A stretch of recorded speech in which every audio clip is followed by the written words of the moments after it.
The story of baby Emmanuel Haro is one that has shaken an entire community and captured attention across the country. A 7-month-old infant reported missing, a desperate mother claiming her child had been kidnapped in a terrifying attack outside a sporting goods store. And now, in a devastating turn of events, the baby's own parents have been arrested on suspicion of murder, with investigators saying the kidnapping never happened. It all began on August 14th, when Rebecca Haro called authorities with a shocking story. She said she had taken her children, along with her husband Jake, to football practice. Afterwards, they stopped at a Big Five sporting goods store in Yucaipa, where she needed to buy a mouthguard. In the parking lot, she explained, she was changing baby Emmanuel's diaper when a stranger approached her. She claimed someone said the word, "Hola," and then everything went blank. She insisted that when she came to, she was lying on the ground and her baby was gone. The story alone was enough to terrify any parent, and it spread quickly. But investigators immediately ran into problems. There were no security cameras covering the parking lot, no eyewitnesses to confirm her account, and no vehicle description to follow up on. Because of these gaps, authorities were not able to issue an Amber Alert. Instead, they launched an intensive search, hoping to track down baby Emmanuel another way. Over the next few days, things began to shift. Detectives interviewed both Jake and Rebecca multiple times. At first, they cooperated, answering questions, allowing some access. But then inconsistencies began to appear in Rebecca's version of events. The details didn't quite line up, timelines didn't match, and soon she stopped cooperating with investigators altogether. This raised red flags, and the search for Emmanuel took on a darker tone. After conducting numerous interviews and carefully analyzing digital and electronic evidence, investigators reached a chilling conclusion: a kidnapping had never occurred. Authorities announced that they now believed Emmanuel was dead, and that the focus of their efforts had changed from rescue to recovery.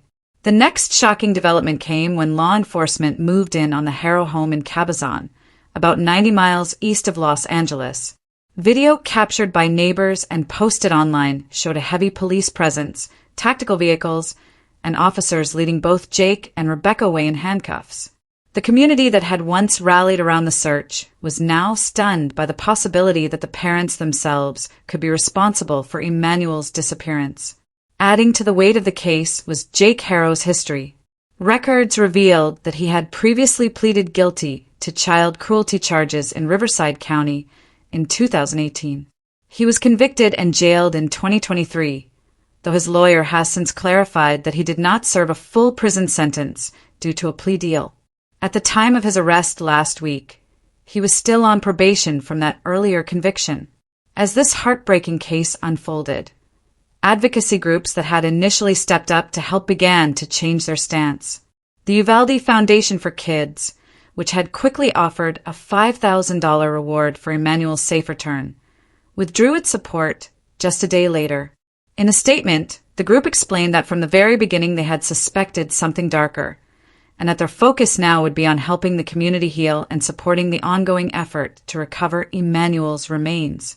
The case has also raised new questions about others connected to the family.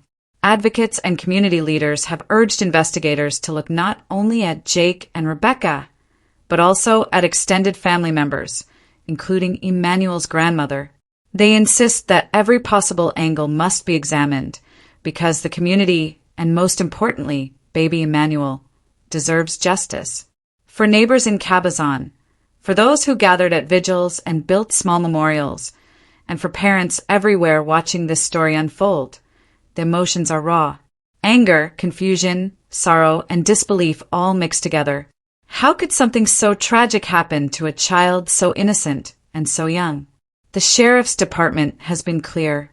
They believe Emmanuel is no longer alive, and their priority is now to bring him home, to recover his body, and to seek justice in court for whatever happened to him.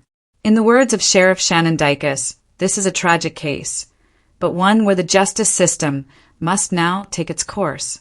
And so the search continues not for a kidnapped child, but for the remains of baby Emmanuel. The community waits for answers, The family faces the most serious of charges, and a tiny life, just 7 months old, has become the center of a heartbreaking story that will not soon be forgotten.